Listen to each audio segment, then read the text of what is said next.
The World Food Prize means recognition of outstanding achievements in scientific profession connected to agriculture and allied services.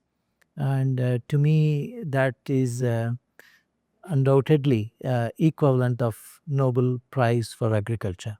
That immediately comes to my mind whenever I hear World Food Prize.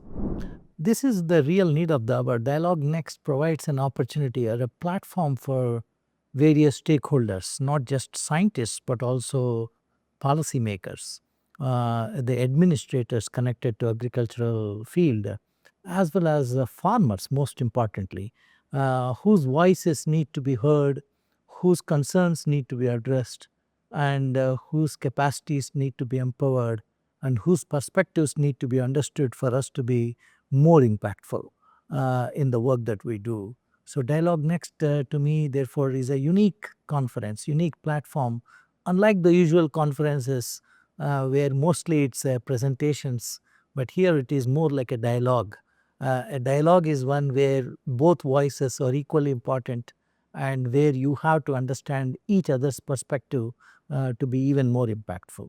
That's why Dialogue Next need to happen not just once or twice in 5 years, 6 years, but it should be a regular occurrence in different parts of the world, especially in the global south, to understand what smallholders farmers are, what are their concerns, what are their challenges, what are their aspirations, what are their bottlenecks, and what innovations are required to make their livelihoods much better. Undoubtedly, huge influence. Borlaug's influence transcends institutional boundaries, transcends geopolitical boundaries, and transcends discipline.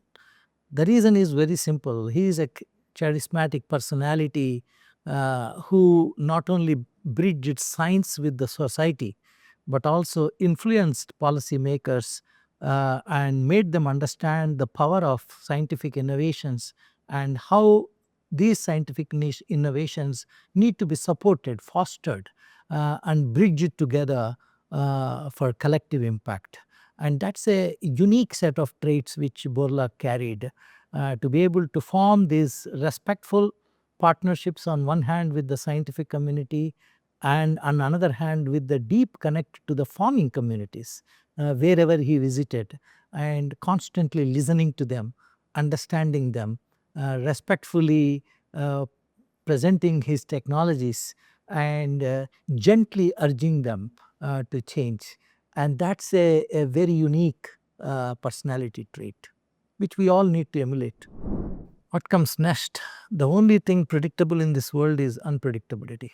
So we can't predict what is going to happen even within the next 10 to 20 years, to be very frank. But agriculture research will certainly change.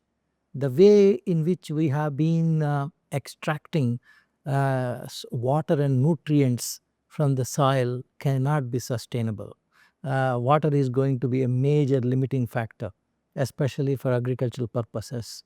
Nutrients, especially or inorganic nutrients, will be a major limiting factor.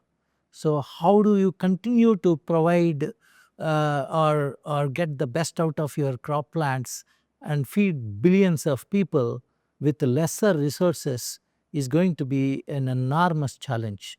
So technologically, I would see that there is a tremendous change that needs to happen, not only in terms of genetic innovations, but also agronomic innovations, and most importantly, policies that will stop this continued mindless extraction of natural resources and make it even more sustainable and resilient through technological innovations and supporting policies. Unless and until that is done, after next 40 years, we will not be able to feed the growing populations, or we will not be able to leave a mother earth that can sustain future generations. So it's imperative that we change the way we look at agriculture, and we change the way we undertake agricultural research for development, and make this planet sustainable and resilient.